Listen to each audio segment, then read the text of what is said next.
Let's talk about another film you did that was centered around an occupation called Librarians. Another one that is in no way what I expected. Is there any more occupations left? There are tons of occupations. Okay. I was at a press conference for a movie, and one of the actresses said, like, what's the worst job you can imagine? She said, maggot farming. So don't do that.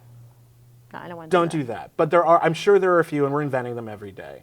But Librarians, again, you look at a film that's called Librarians, and you imagine this sort of nerd chic. There's going to be a lot of people with glasses and sweaters. Which there are. There are a lot. In fact, this is about somebody holding up the library. It is, but it has a plot to it. It's not just about people in a library having sex. James Dean plays the always wonderful James Dean is a guy who comes in. He has 200 overdue library books, all chicken soup for the soul, and he wants to borrow the Burning Angel book. Yeah. Which we had to look up like immediately when we were watching. We're like, is that a real book? It's oh my God, this is the best commercial for this book, yeah, like I ever. know. But it becomes a hostage crisis. What was the origin for this? Did you want to do something that was like sort of hostagey and had like some intensity? I like hostage. I don't know. I went through this phase where I was watching so many hostage movies. Yeah. And I think they're really funny because they all kind of have the same format, where it's like you have a whole bunch of people in one room and then you have somebody outside and they're trying to negotiate things. And I wrote the script to Librarians so many times, and I kept coming up with that same formula. That's like, here's a bunch of sexy, nerdy girls, and they're trying to do their homework, and they're left out in school, so they go to the library, and they meet another nerd there. And I was like, I can't do this. And then, like, I remember thinking, like, at some point, I want to make a hostage porno because I do love hostage movies. I think I like that format. I don't know. I think it's funny. No, it's good. It's a and there's good always framework like for an drama. Interesting cast of characters, and they're all stuck in one place, and they have to figure out what to do with each other.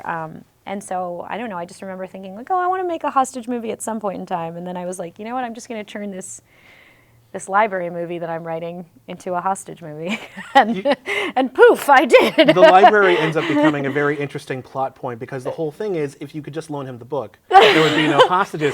But he hasn't returned the other books, and this is about honor. This is the honor system. And the girls at the library, they were not going to, they weren't going to break that rule. There's the rule that if you have overdue library books, you can't check something else out.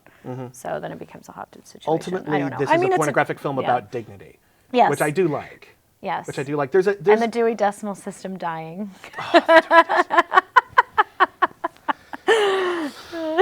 There's a couple of details I noticed in this film, and this sort of fascinated me. In the opening sex scene with Asphyxia Noir, and I forget the actor's name. Danny. There's a moment where you hear sirens in the background. And there was a moment where I was like, okay, well, they just got some wild sound there. And then you realize the cops were really close by later in the film. This is foreshadowing. You thought this out. I think that was an accident. Well, it works. Wow. It works so well because the cops are really close. As soon as they call them, the cops show up. It's true. There you go. You know what? You figured you solved a plot hole in the You're movie. a genius, and you didn't even know it. You're a genius. It didn't happen to be that we were shooting in a warehouse downtown right in the middle of rush hour. That had nothing. That had nothing to do with it whatsoever. That's the coincidence. But the other thing I noticed, and it's something I find interesting about a lot of Burning Angel films, is that you have a lot of actresses who have a very distinctive sense of style, and often have a lot of tattoos. And sometimes it's very easy to get distracted by the tattoos. We're just like, turn around. What is that? Is that Edward Scissorhands? She have Edward Scissorhands on her ass? That is awesome. But one thing I noticed in this one is that there are multiple performers who have a single rhinestone on the tip of their nipples. I never knew that was a thing. Oh yeah, that was Skin and Asphyxia. They had gotten that together. I was actually there. It was at a tattoo convention. We were all there, and somebody, a piercer, had a booth that was close to us, and he came to our booth and talked to them about it, and they got really excited about it. I think this might be the only movie you can see those girls in with that in it, because it wound up completely falling out like a week later. So this might be it. But that a singular cinematic I think experience. I may have put a video of it on my blog because I took some video with my phone. I mean, I felt like a grandma. Skin and Asphyxia are both amazing, amazing girls, and they're younger than me, and they have a sense of adventure that I just do not have anymore. And so sometimes I feel like when I'm hanging out with them that I'm like a grandma. And I remember being at the tattoo convention and watching Asphyxia get, it's a dermal, so I mean it's not just a piercing like a stud inside of her nipple. It was a real like somebody went through her nipple and like put, you know. I just figured that was like glue or like Oh spirit no, gum. there That was is- wow. there was a her nipple was bedazzled. Okay.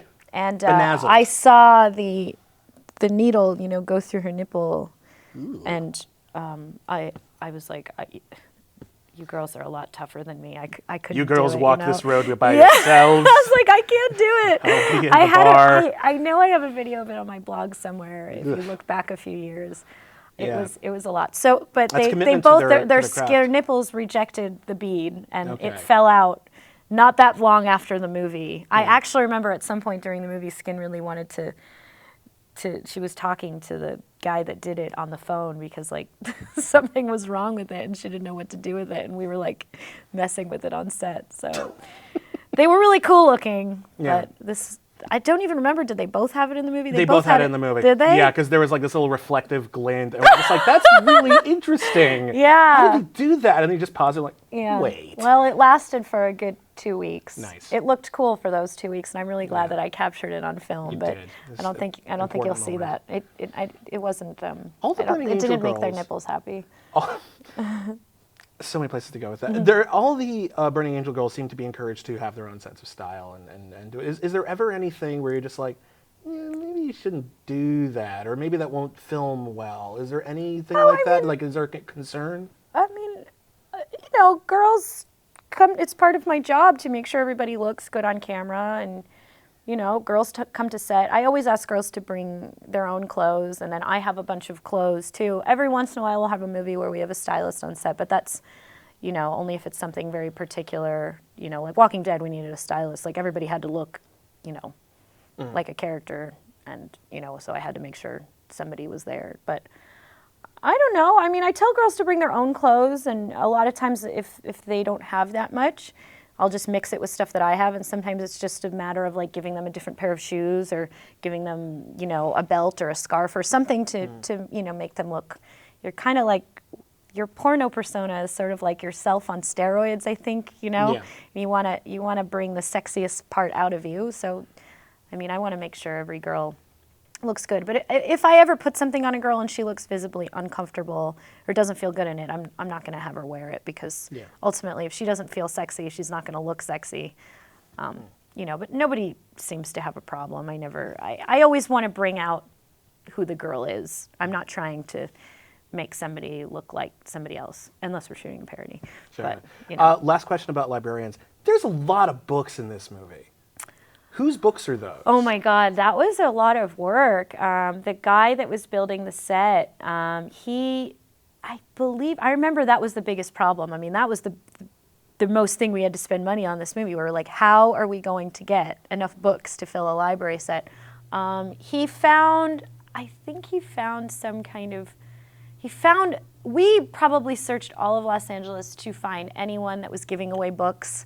You know, we went to like any thrift store and tried to like, make deals with them, you know, because a lot of thrift stores just have books sitting there and nobody buys them, and you know, and we were like, if we buy all of them, you know, like what price can you give us? I remember I had put something on Craigslist saying like if anyone in the Los Angeles area wanted to give away books in exchange for porno movies, so we did have some people come by the studio and drop off books, and I gave them movies for it instead. That's nice. I think he did wind up renting a bunch of books. I don't know if it was from a prop house or where it was, but he did find someone, and they came there with like a whole truck. Like we had a truckload of books. That was the hardest part of the movie. Yeah. Building that set was like filling books.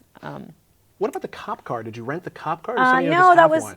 yeah. There is like if you watch like any porn movie with a cop car in it, there is like a guy that has a cop car That just rents it out. and he rents it out. I mean, it's not a real cop car. Well, yeah, but it obviously, looks you know. pretty convincing. Yeah, it's a movie cop car, And given the things there's that one happened guy on the, in porn that has it, and everybody uses it, and you've given- probably seen the same one in I'm every single sure porn I movie. have. Given the sort of events that transpire at the end of the film, I was worrying during the last scene, are you going to get your deposit back on that car?